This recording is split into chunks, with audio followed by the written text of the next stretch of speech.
Okay. So far, everything we've done with cell potentials has been under standard conditions, where and we're talking about concentrations. My electrolyte, my reactant concentration is 1 molar, and whatever, right? Standard conditions. But here's the thing. Cells are not, of course, always under standard conditions, okay? And when they're not, the potential of the cell depends on the concentration of the reactants and the products, okay, that are there. And so we're going to look at how that's the case today, both qualitatively in a descriptive sense and in a mathematical sense. Okay, this is kind of important for you guys to understand. So, and we think about it like in terms of Le Chatelier's principle, why this why that would matter. Okay, I want you guys here to consider this reaction. This is a redox reaction, obviously. Okay, I just like the ones we've seen before. It's a simple one. So here we have iron as my reactant. Okay, and then cadmium ions, and they go into iron 2 plus and solid cadmium. Of these things here in this equation, guys, what is getting oxidized? Iron is getting oxidized, okay, and then what's getting reduced? The cadmium ions, okay? What, if we were going to make this into a galvanic cell, what's going to be the anode? Iron, because it's getting oxidized, okay? And then the thing that's going to be the cathode, of course, is going to be the solid cadmium. And then in the cathode compartment, the cadmium ions get reduced to cadmium metal, okay? As the cell runs, what's going to happen to the concentration of cadmium ions in solution? Does it go up or down? Does it go down, right? Because it's a reactant, it's going to get used up in the reaction. And then the concentration of iron would do what?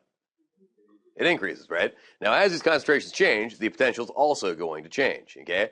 And so it's kind of easy to understand if we think about Le Chatelier's principle, right? Like if we think about like changes to the system and how it responds. Imagine, for the sake of argument, that this was a system that were to establish equilibrium, okay? Like when the reaction is actually going, it's not at equilibrium, and it's approaching equilibrium, right? And that's the whole reason why it occurs, right? It's trying to get to the lowest energy configuration. But imagine that this was, just for the sake of argument, right? If I then, for example, were to raise the concentration of cadmium ions, and this were to increase, if this were a system in equilibrium, and I increase the concentration of cadmium, in what way will the system change? It's going to shift to the right, okay? Now, if the system shifts right, what that corresponds to is an increase in the cell potential, okay? Because the cell potential you can kind of think of is the amount of energy, given off by electrons as they move from one thing to another. This is true, okay? But it's also kind of a measure of how favorable the forward process is. If I do something that causes the system to shift to the right, that makes the forward reaction more favorable, as going to increase the potential, okay, of that system. Does that sort of kind of make sense? Okay, so if the system shifts right, if I increase the forward reaction, then the potential is going to increase. Now let's think about if, for the sake of argument, I were to increase the concentration of iron ions in the solution. In that case, which way would the system shift? It'd shift left, okay? And in that case, if the system shifts left, the forward process becomes less favorable, right? And the potential for the cell would do the opposite. It would decrease, okay? And so changing these concentrations will change the potential of the cell. Does that idea make sense? Okay. And so that's important for a couple of reasons, okay? And it has a couple of things you can kind of like infer from that, okay? Like we already said, as the reaction proceeds, right, say that this reaction was used to make a battery, and we had these two ions present in the anode compartment, or in the cathode compartment and the anode compartment, okay? As the reaction runs, this concentration does what? Go up or down? It goes down. This concentration goes up or down? It goes up. As the system runs, as it approaches equilibrium, then what happens to the potential of the cell? It's going to go down. It must go down, right? Because we just said that as this increases and that decreases, right, the system shifts left, essentially, right? The forward reaction becomes less favorable, and so the potential of the cell is going to decrease. And so all batteries, over time, as they run, as this electrolyte gets used up and this one gets made, their potential always is going to go down, okay, as they get closer to equilibrium and the electrons get rid of their excess free energy, okay? So there's that. And then, of course, the other thing that's kind of interesting about this is that if you're making a galvanic cell and you want to have a certain target voltage produced by that, then varying the concentration of the electrolytes can influence the voltage of that cell. That's interesting if you wanted to design one. Okay? Does those ideas make sense? Now, of course, this can be calculated. It's a mathematical relationship that relates the concentration and the potential of the cell. And here it is. It's called the Nernst equation. And this is what you guys use if the cell is not under standard conditions. And it's very simple, sort of. Okay? The potential is equal to the standard potential minus 0.0591 over n times log of Q. Well, that should be a volt right there. 0.0591 volts times log of Q.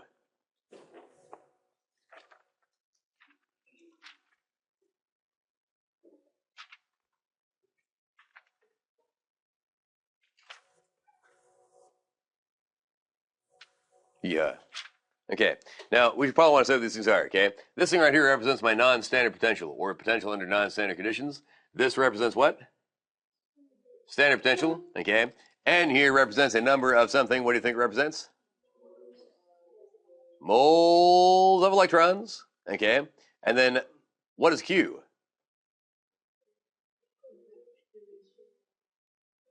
Yeehaw, it's a ratio of concentration that's called the reaction quotient, right? Okay, and there we go. And so this relates, of course, to the position of equilibrium and that sort of thing also. So a couple notes here is that I want you guys to write down, if they're not already on your note skeleton, I forget if they are or not, okay, is that one thing you guys should know is that the whole reason a galvanic cell works and a redox reaction is happening is because the system is approaching equilibrium, right? Well, when the system reaches equilibrium, Q is equal to K, and at that point, delta G, the free energy change for the reaction, is going to be 0. At that point, when the system's at equilibrium, it's at the lowest energy possible state, and at that point, the cell voltage is going to be 0, because there's no net movement of electrons back, from one electrode to another, and at that point, the battery is dead. Okay, so batteries don't really die; they just reach equilibrium. Okay, at which point they have no capacity to do useful work. In any case, this is an easy equation to apply and an easy thing to understand. So we're going to do a couple of examples here. Okay, so we're going to look at that reaction right now, okay, that we just talked about, and I'm going to have you guys calculate the cell potential under a couple different conditions. Letter A, okay, is where the iron concentration is 1 molar and the cadmium concentration is 1 molar, and these guys right here are where we're changing the concentrations of one of the ions there. So you'll need to use your table of standard reduction potentials, okay, that you guys have got, and talk to your partner. And I want you guys to calculate the potential under each of these different conditions.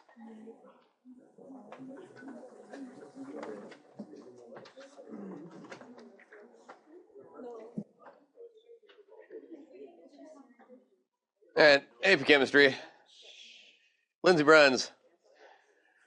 For the first one right here, where both concentrations are 1 molar, is that under standard or non-standard conditions? Those are standard conditions, right? So it's easy sauce to calculate the potential there. What does that come out to be?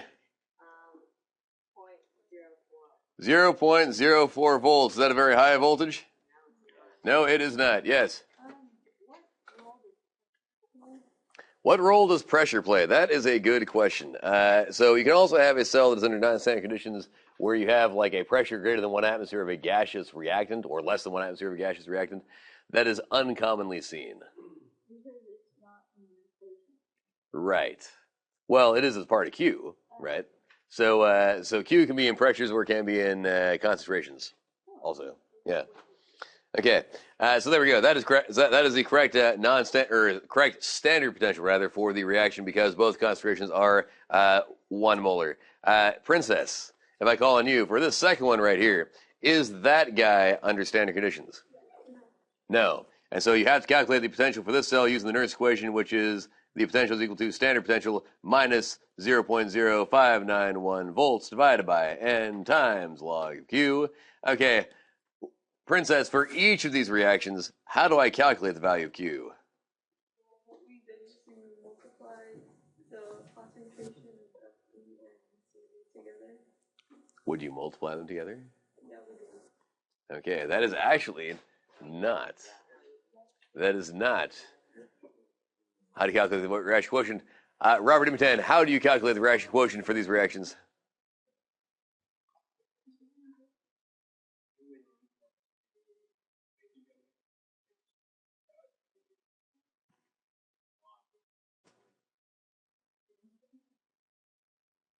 Oh no, just tell me if you could. What's the formula to calculate Q?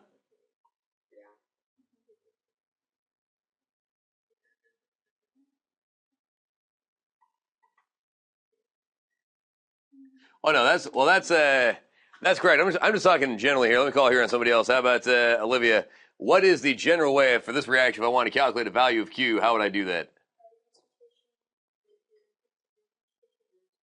The reactants over products, right? And so in this case, what is, or other way around, yeah? Products over reactants. What is the product here?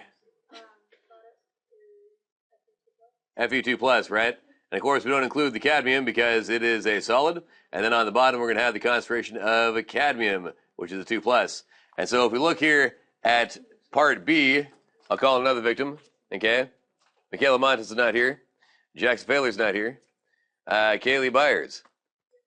And Kaylee Byers, we already calculated what the value of the standard potential is. It is 0.04 volts. If we subtract some stuff here, we got 0.0591 as a constant, right, over N. What is the value of N, the number of moles of electrons transferred in this reaction? It is going to be 2 moles of electrons. Okay, then we're going to multiply that by the log of Q. Kaylee Byers, what does Q look like in this case?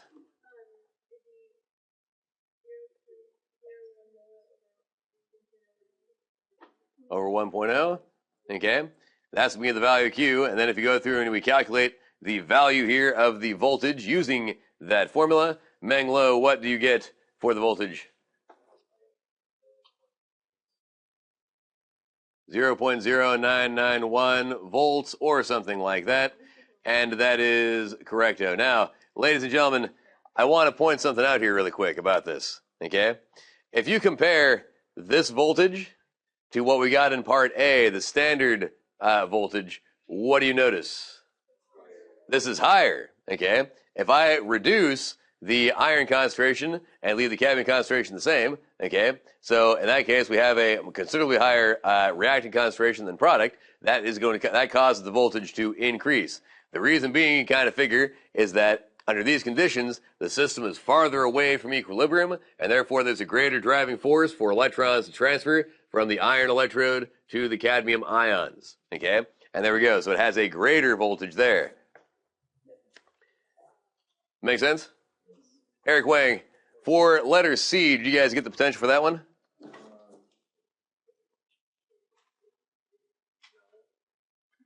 Who did get the potential for part C? Sabrina, what'd you get? Negative 0.02 or something volts, something in that neighborhood. Now, ladies and gentlemen, here's something else to point out about this. Is this reaction spontaneous?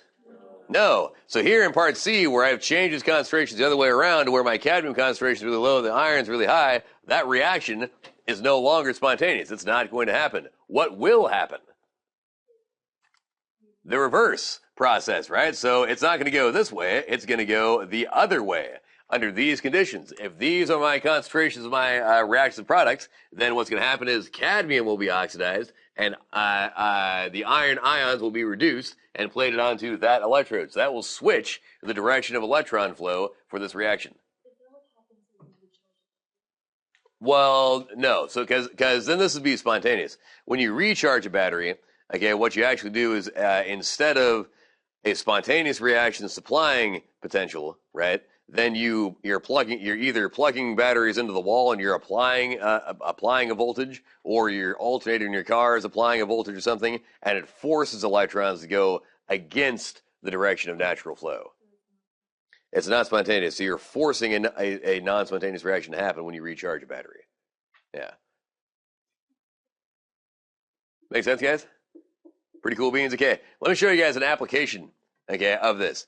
So this is a picture of a galvanic cell right here, okay, but it's one that is non-standard. Now, if you look at the electrodes over here, what's the electrode made out of? Silver over here, what's the electrode made out of? Silver over here, what's my electrolyte? Silver over here, what is it? Silver. That looks weird, right? The reaction that is actually happening in this cell looks like this. Silver metal reacts with silver ions to yield silver metal plus silver ions. What would the standard potential for that cell be? It would be 0, right? Standard potential would be 0 volts because you have the same oxidation and reduction half reactions, right? And so if you think about the oxidation process, my one silver electrode is getting oxidized and changed into silver ion plus electrons. And then the reduction half reaction here is going to be silver ions from one solution, absorb electrons, and go to silver metal.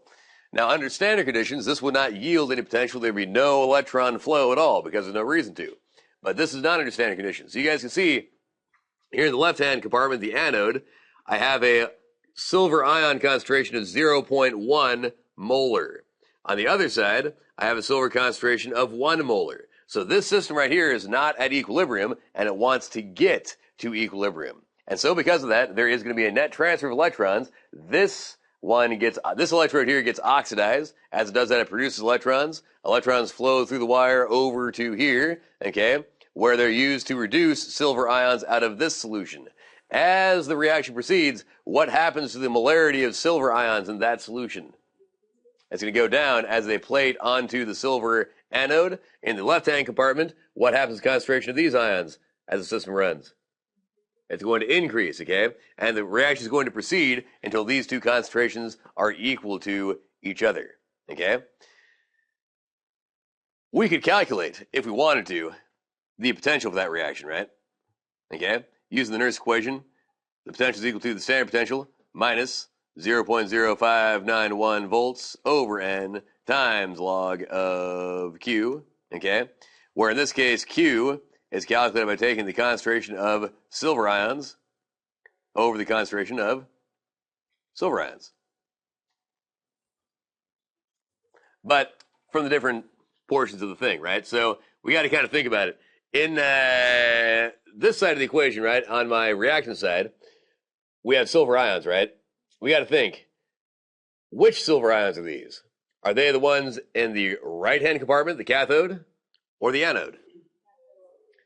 The cathode, it does matter, yes, because these ones here are what are getting reduced, right? And so the transfer of electrons happens from this anode to the ions over here, right? That's what happens in any galvanic cell. As this guy gets oxidized, its electrons are transferred to those ions. And so over here, my reactant concentration is 1 molar. Over here, it's 0.1 molar, right? And so Q is going to be 0.1, right? And so if I plug in my numbers here, okay, the standard potential is 0, and that's going to be minus 0.0591 over 1 times log of 0.1, which is what? Negative 1, right? And so negative 1 times a negative is a positive, right? And so you end up getting something like 0.0591 volt or some such thing, right? Okay, so does that generate a large voltage? Nope, it does not. But there's certain applications for which you only need a small voltage that this is useful. They do make some batteries out of these and what have you, okay? But there we go. It's called a concentration cell. And the reason why there's a potential difference here is because of the difference in concentration between those two different compartments of the cell. And there we go. Yes? Yeah, like, are you sure? Like, okay. Okay, you can't wait 4 minutes? Okay, go then, man. Okay, don't explode. Now, as you guys have kind of seen, there is a connection between potential and the equilibrium constant. The Nernst equation has Q, the reaction quotient, as part of it. If the system is at equilibrium, okay, and the potential is 0, then you can rearrange the equation. If you want to go through the derivation, your book has a very lovely derivation of it all, but you can rearrange the equation. It looks like this then. Log of K is equal to N times the standard potential for the cell divided by 0.0591 volts. Okay? Now here's the importance of that, okay? If you have a reaction for which we know the standard potential, which we could calculate for pretty much any redox reaction, right, where we got the potentials listed, and we know the number of moles of electrons that are transferred in the reaction, we could determine the value of the equilibrium constant for the reaction, right? And vice versa. If we knew the value of K, we could figure out what the potential for a reaction is. And so we're going to do an example here really quick. We have a couple more minutes within the third period. I would ask you guys to stay just a couple minutes here into the green flag lunch to finish this. Okay, so we're going to calculate the equilibrium constant for this reaction here very briefly using the Nernst equation. And we can do that easily because we already figured out the value of the standard potential, right? What was that? 0.04 volts. And we know N, the number of electrons transferred, was what? 2. And so if you plug it in, log of K is equal to 2 times 0.04 volts divided by 0.0591 volts, and volts cancels. And so what do we get from that?